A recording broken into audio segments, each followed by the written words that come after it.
welcome to Marketing Global Edition with me, Jasmine Montgomery. And me, Piers Geiler. So we've got a confession to make this time. Normally, I think and hope that our podcasts are somewhat researched because we're talking about stuff beyond our ken, and we do quite a lot of work to research it for the benefit of you, our lovely listeners. But today, we are completely unscripted because we are talking about something that really just draws on our personal experience working for about the last 1,000 years in advertising, as we have been. And that is the question, how far would you go to close a deal? So we're going to be talking about pitches, new business, doing deals around the world. And we're going to draw on some of our own personal anecdotes, which I will find amusing and really hope that none of you will sue us for. So, Piers, is that what you think we're talking about today? How do you feel about this subject? Oh, fine. No, I mean, I wanted to talk particularly about pitches because I think there are some... Well, who knows? Who knows what makes you win a pitch? But I think it's worthy of discussion, and certainly there's some learnings I'd like to share of things that didn't work. That'd be quite useful, as well as the things that did. I think that's going to be really, really invaluable for anybody who is kind of in our industry. But for people who aren't in our industry, let me just set the scene for a minute, right? Because, you know, Piers and I have worked in advertising and branding for many years. Piers has worked for far more interesting organizations than I have. He's worked for 𝐒𝐿𝐲𝐶𝐶 and 𝐿𝐴𝐼𝐻, and we both worked for Interbrand, and both of us worked for Futurebrand and so on. So, and we now run our own, you know, an ad agency, a branding agency that we won't mention because it's not important. We would just want to talk to you about our experience, but I think what people would want to know is, you know, what is this? What do we mean by a pitch, right? So you're sitting at your desk, and you usually you get an email, and it's from some procurement department saying, would you be interested in taking part in a pitch?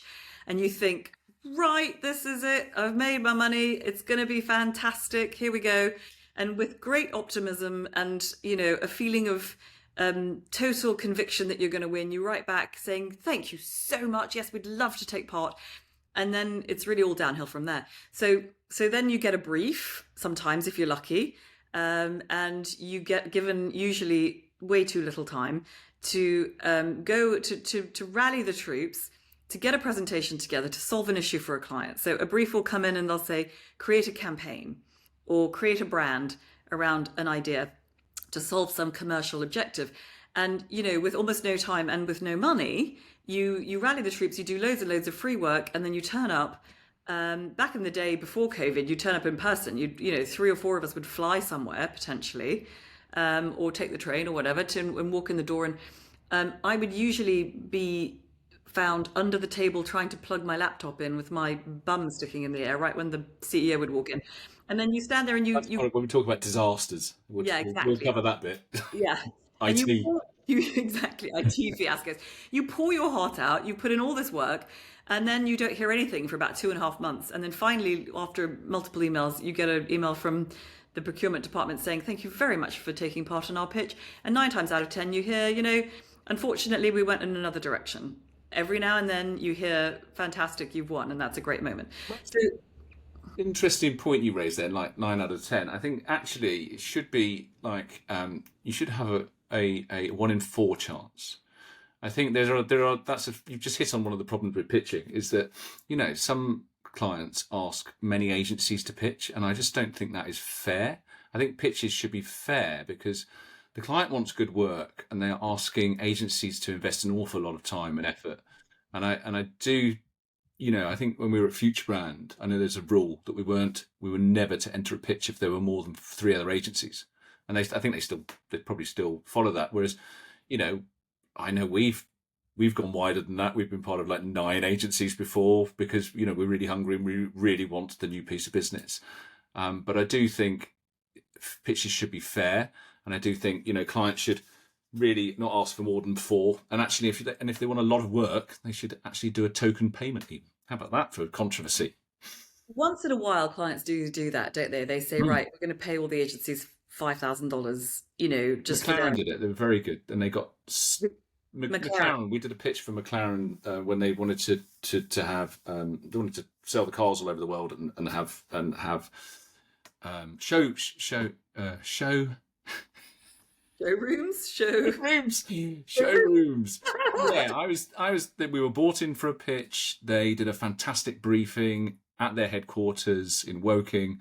There were 4 agencies, and we all listened, and we were all given a pitch fee, which was brilliant. And they got loads in return for that. Work from every agency was absolutely fantastic. I mean, I was client side for a while, and I remember people at various times saying, we've got some problem. I know, let's get some agencies to pitch. We won't hire any of them, but we'll be really excited to hear their ideas.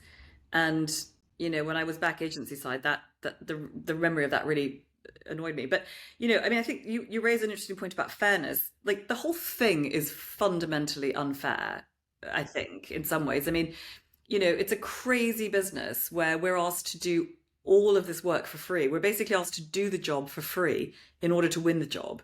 And if you imagine translating that to some other sector, I mean, I don't know, if you were a private doctor selling, facelift surgery, imagine if a customer came in and said, well, you're going to have to do the facelift first before I'm going to appoint you and decide that you can do that. Or, I'll change it. yeah.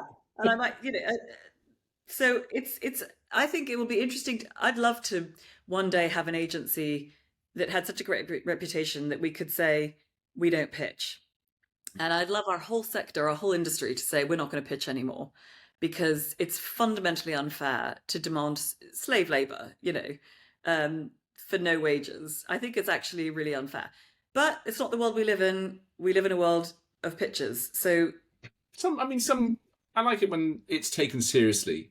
The client has a proper briefing. I don't like it when procurement sends you a RFP, but when they take the time to do a proper briefing, it's serious and it's really well organised. Also, when they ask for one idea, it's when you get, you might have a client who asks for 3 concepts from each agency, which well, then the whole that's like I that's still quite a big maintain that the ask. notion of pitching is bonkers. I mean, I think people should judge you on is your previous work. We Mhm. all have tremendous case studies and we put them on our websites and we have a whole deck of beautiful case studies of what we've actually delivered for clients. Surely that's a better thing to judge us on than how we would respond to a notional brief, which, without the benefit of having a great bit of work comes from talking to your clients, understanding what their commercial objectives are, running brainstorms with your clients, listening to them, doing management interviews with clients, like, or listening to if it's branding, it's listening to the CEO and the head of, CSR and the head of sustainability and the head of, you know, products and opcos, operating companies and so on, tell you what their commercial objectives are and what their challenges are and what their communications imperatives are. That's where great insights come from.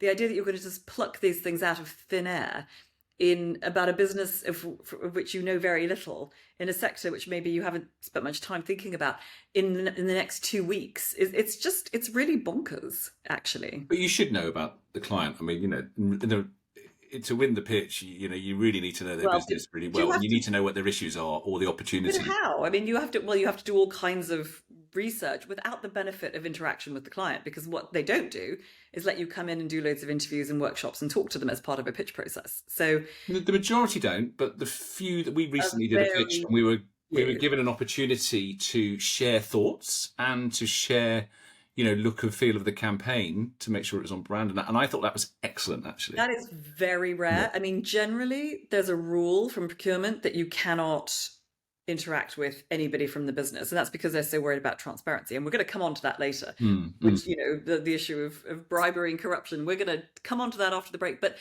um, I think it's yeah. So I think one of the problems is you don't know very much about the business. Okay, fine, it's fair, nor do the other agencies necessarily.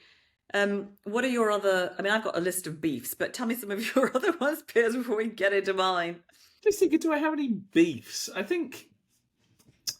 Uh, Okay, I'll tell you I, one of don't- I my like. beefs. It's not a beef. I like pitches. I like. Yeah. the adrenaline, I like the anxiety. Well, I don't like the anxiety, but you do have anxiety. I think people need to realise these are big things. They're important, and I think it can be a bit of anxiety, but it can be very exciting. You know, the camaraderie when you pitch together with your team, of which you must always be one team and support each other no matter what, and not leave anyone on a limb. Right. You know, those sort of things are really, really important. But I love that sort of camaraderie when you've all got each other's backs and you come up with an idea that you all think is the best thing ever, which which may not be always, but you know, that sort of stuff there's an excitement about it, but also you're given a small window to do something different. So in a way, you just go for it. And I think that's exciting. And you're not got the shackles that you're given when you work with a client long term. You're just given an opportunity to have a go. And I think some of the best creative thinking can come from that because you're not being inhibited by anything. So I'm going to give you an example. I hope this doesn't sound like I'm trying to sell our current agency. It may do, but we worked with Coca-Cola in Africa, and we got the business by going to talk to them and saying, "Listen, like, is there anything that's keeping you up at night? And if so, we'll tackle it." And I won't tell you what the issue was. I think that would be a breach of confidentiality, but they told us, and we tackled it, and we tackled it a number of different times, and we kept being really brave and really kind of crazy as to how we tackled it. And I could remember, you know, we were doing some crazy stuff around co-creation, where we were working with various African groups to try and kind of just get their perspective on stuff. And I ended up standing in the middle of a road with our creative director, waiting for some lovely Kenyan chaps who were helping us take a whole bunch of giant inflatable, like, palm trees, bananas, and football goals down to the local petrol station to get them blown up, because we were dressing a duka, which is a small shop, in order to photograph it for this campaign that we were crafting to try and pitch to Coke. And I was just standing there in the 35-degree heat, watching a whole bunch of inflatable bananas and you know, things walking down the street towards me, thinking, I really can't believe this is my life. But we eventually won, and we won because we'd gone so, like, out on a limb, as you say. We'd gone way beyond, and we'd done all kinds of crazy stuff just to try and win this thing. And we did. We won it. It was the most brilliant feeling. Yeah, going the extra mile is it when it if you can, it's brilliant. I do remember we pitched for the co-op and won it, and the pitch involved 5 rooms. We had 5 rooms, all dressed up with different. You know, there was a room to talk about how we'd run the account. There was a room for strategy. There was a room for creative, or the 2 rooms for creatives. You know, we dressed these rooms. It was an experience. And then I always remember the takeaway at the end was a beautifully handmade book for each of them. I mean, the levels that if you've got the time and the money, it can be brilliant. You know, but it's always like time and money. Sometimes it's just, I think, a bit of courage. So one that we won back at our old place, not at our current place, was 𝐕𝐲𝐽. It's a law firm in London. It was really, really edgy, right? Really focused on, like, the entertainment industry. Really cool law firm, like, not at all stuffy. And Johnny Goldstein, who was the CEO, was very maverick, very respected in the industry for being kind of, you know, really different, really, really had a lot of chutzpah, a lot of bravery. And so we just took our lead from that. And so we went in and we said, we're not going to show you any of our credentials. We're not going to pitch to you as the agency. We're going to pitch to you as you. So we want you to imagine, 𝐕𝐲𝐽 team, that you are actually potential 𝐕𝐲𝐽 customers, and that we are 𝐕𝐲𝐽, and we're going to pitch to you as you. We're going to show you how your brand should speak when it's talking to its customers. And we just role played being them and pitching them to their potential customers. And it was just brave. It wasn't, you know, it didn't cost any more money. But it was bold. Yeah, it was bold. And bless him, he went for it, you know. Fantastic guy, fantastic organization with a great culture. Do you know the apocryphal story that Saatchi's did to win British Rail? No, tell me. This is really years and years ago, but they basically invited the British Rail, you know, pitch team to come in, and they put them in a tiny room that was unclean, and it had ashtrays that were overflowing. It was disgusting, and basically just left them there. and left them there, and it was just For a terrible. long delay. Yeah, left them there for ages to the point they walked out. And they got them on the way out, and they're obviously fuming, and they just said, "Well, that's the problem with your brand." And so I don't know if it's true or not, but it's a great story. Wow, I mean, wow, that's a very incredible. long time ago. That's incredible. You don't have to really. I mean, it doesn't always have to be a massive, massive, bold thing either. I think I once won a pitch because I pivoted very quickly when we were presenting our creds and idea, and you could just see they're just not engaged. This was a Qatari based business, and they completely switched off in a very swanky hotel in Knightsbridge, and we just stopped, and I said, what is your problem? And we just chatted about their problem, and then we talked about what we do and the examples we gave, and we won it through that. Completely from a terrible pitch to success. Yeah, that was. I think that a really important thing you did there was being willing to ditch a script. And I've seen people lose pitches because they're so determined to read their PowerPoint slides that even after the client has said, actually, our objectives are different from the ones that you've put on your slide, people can't break away from the PowerPoint bullet points to say, okay, you know what, never mind that, let's pivot in some way, let's ad lib, let's be spontaneous. So that's amazing. We're going to take a quick break, and then when we come back, we're going to talk about some of the other things that are key to winning pitches, but also how far are you willing to go to do the deal? Are you willing to pay bribes? What else can you do to influence people? What else is a recipe for success? We're going to take a quick break, and we will be right back. Marketing Global Edition is sponsored by 𝐒𝐴𝐷𝐶, the ad generator for small businesses that serves you effective and affordable ads in seconds. And by 7 Brands, the international advertising and branding agency that has worked with clients around the world from Coca-Cola to Facebook. All right, we are back, and we are talking about how far you will go to do the deal if you are in marketing and, like us, have to do pitches to win new work. So we were anything. There you go. That's a good start. No, I wouldn't. We will work on any kind of sector, brand. I mean, I suppose there are maybe many people don't. Many people don't. There are some sectors. Cigarettes. A lot of people won't work on cigarettes. Yeah, I mean, some people have ethics and standards. We don't have any of those.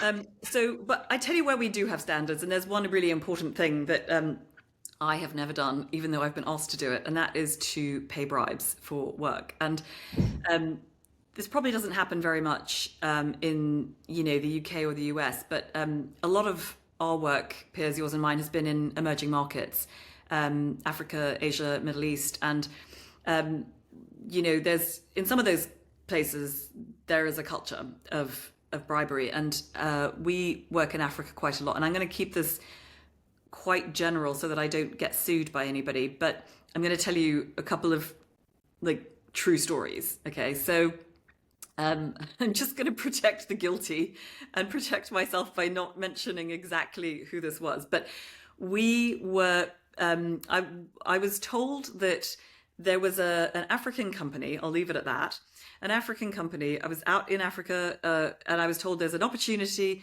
for an African company that has just done a rebrand, and they want to look at sort of a culture change program where they imbue the culture of the organization with the new brand idea. So I gathered up my fabulous, the MD of Africa for us, Thomas, and he and I went off to meet this client. And it was a quasi-government organization, which sort of was a bit of a red flag for me. We almost never work with government because private sector and certain private sector companies that we've worked with, we are absolutely transparent in the way that they do business. We've worked with Coca-Cola in Africa.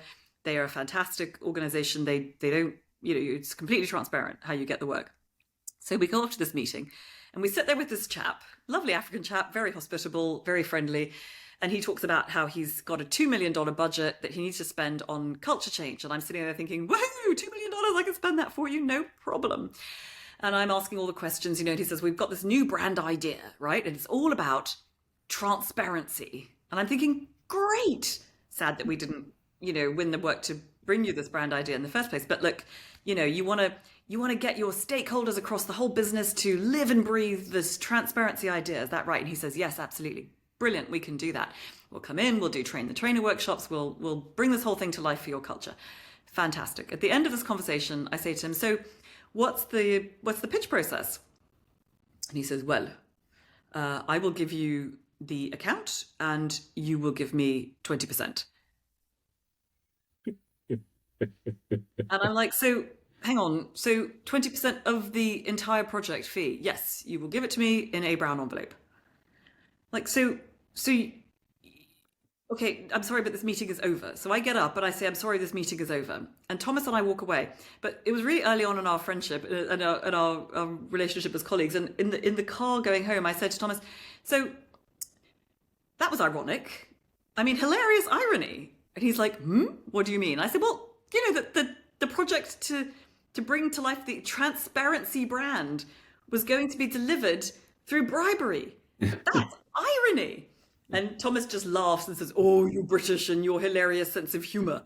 But I mean, he totally agreed with me that we shouldn't do it. But like, he just didn't see why it was so hilarious. Anyway, so we didn't do that. And of course, we didn't win it. Somebody else won it. And, you know, good luck to them. Do you think that's changing, Jasmine? What's your experience? I really do. And when we set up our business 15 years ago, we were being asked to pay bribes a lot. And at that time, it was much more common. And we said we were never going to do it. And we hoped that one day that would pay off. And it has paid off in the sense that some big clients who have worked with us have been really, you know, great about saying, we want to have agencies that are going to do a good job. And it's not about paying bribes. And but also it's really changing. And I was banking on that changing in parts of the world, and it really has. I think there's been a huge shift. I mean, when we first started working in Africa, we were told that, you know, some of our competitors were doing crazy stuff, like literally when a client would move house, one of our competitors would send white goods. They would send washing machines, dishwashers, you know, to the client's new house as a warming present, as a welcome home present, you know, housewarming present. And there was just brown envelope stuff happening all the time. It was always about a percentage. So, you know, we absolutely don't do that. And we never will. We never have, we never will. As a result, we have many fewer clients. Yeah, exactly.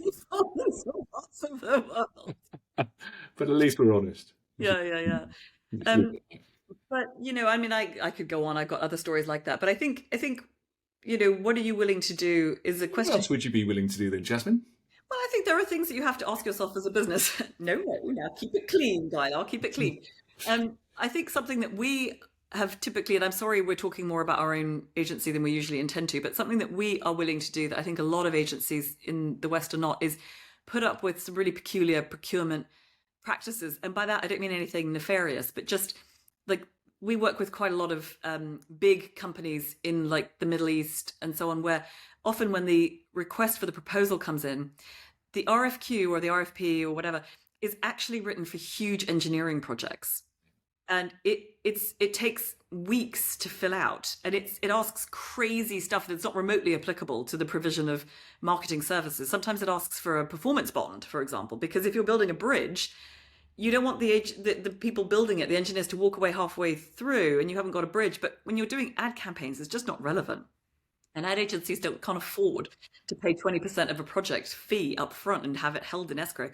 So we've experienced that a few times, the performance bond as an example, where, you know, with a good conversation with procurement, we've managed not to do it. But has there ever been an occasion where we've not gone ahead because we couldn't? Yeah. We've been told sometimes that it's an imperative, it's an absolute. But really also it's just the kind of like, you know, what are your like factory health and safety terms and conditions and stuff? You know, it's just completely not relevant. And when you and I worked for organizations that were owned by the likes of IPG or WPP, some of these big multinational US owned kind of groups, you know, they would just walk away from this stuff. They would say, like, we just aren't interested. We're not going to spend weeks doing all this stuff when it's clearly written for something else entirely.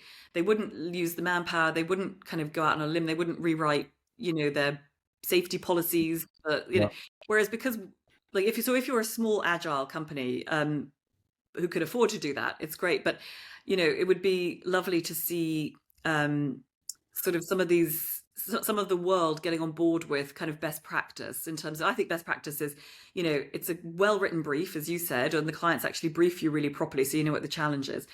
And they look at your past work and they don't make you write like ridiculous amounts of stuff that's not remotely relevant to the job in hand. Yeah. You know, in the UK, for example, it can be really streamlined. You know, you can get one person ringing you up and saying, "Hey, we need an agency to do something," and the next day you can have a signed contract and be working on it. And that's not true in other parts of the world, where you have to go through these cumbersome, laborious, bureaucratic procurement processes, which are probably designed to stop, you know, bridges falling down and people paying bribes for work and all that kind of thing, but actually just stymies a lot of stuff in the marketing space. What about other things you do? So, I mean, I know the answer to this, but would you open an office for a client? Oh, that's a great question. Of course. And we do that all the time. It's so funny because one time I was sitting at a dinner full of really incredibly interesting professional women. I don't know what I was doing there. I think I was probably, you know, waitressing. But and a woman from, I think she'd just retired from Goldman or somewhere, said to me, so she said, I mentioned having offices in some interesting places, Oman or, you know, Kenya or whatever. And she said, so do you like go and do due diligence for a couple of years in a market before you open an office? And I just laughed because, you know, Piers, what we do, if we win a pitch and the client needs an office on the ground, the next day we're on a plane, and within 3 weeks we've hired a team and we've got an office up and running and we've brought computers in and we're a go. So we will do crazy stuff to get something up and running. A lot of agencies won't. A lot of people think, no, I don't want to be somewhere that's risky in terms of security. We will do, you know, you and I have done business in Baghdad in 2014 and Saudi Arabia and Chad. You know, I quite happily go to a client meeting in Arusha, Tanzania, in the back of a pickup truck with a goat. So, you know, we're very agile. Not everybody is. Yeah. Great question. Yeah. Okay. What else would we, I mean, I guess, you know, what else, are there any other things that you've done that were wild and crazy, things that we've done that you think, gosh, you know, I don't know if most people do that? The last, I mean, look, we were in Beirut not that long ago, looking at it going, thank goodness it's not dangerous here. Yeah, that's true. You know, Stuff changes. things change, right? Things really do change. That's right. They We had do I had a very nice chocolate martini in the Buddha bar in Beirut, and I feel so badly for people right now. Who are trying to deal with a war zone. It's horrendous. I mean, we have done marketing in a war zone, and it's a massive challenge. Brands still need to advertise. Brands do need to customers. They will need to reassure their customers. There's all sorts of reasons, aren't there? So we'll do that for them. We have put on flak jackets and helmets and gone to places. We've put on abayas. Well, not you, but I've put on an abaya and hijab and gone to places. Look, you know, I think new business it's so exciting, as you say. It's such a thrill, and I always think it's such an honor when a client brings you up and says, "Hey, listen, we're considering putting our future in your hands in some way, either creating a brand or creating an ad campaign." It's such a thrill. It's such an honor. There's probably, you know, other than paying bribes or literally, you know, putting my morality on the line, shall I say? Won't do that, but there's an awful lot we will do to win a pitch, and I hope that this has been a session that's inspired anybody listening to think of the crazy stuff that they would do to win a pitch, unless anybody listening is a competitor of ours, in which case I really hope you got bored 10 minutes in and went and listened to something else. If you're still here, thank you very much for spending time with us. Same place, same time next week. Meanwhile, thanks very much. Thank you. Bye. Bye.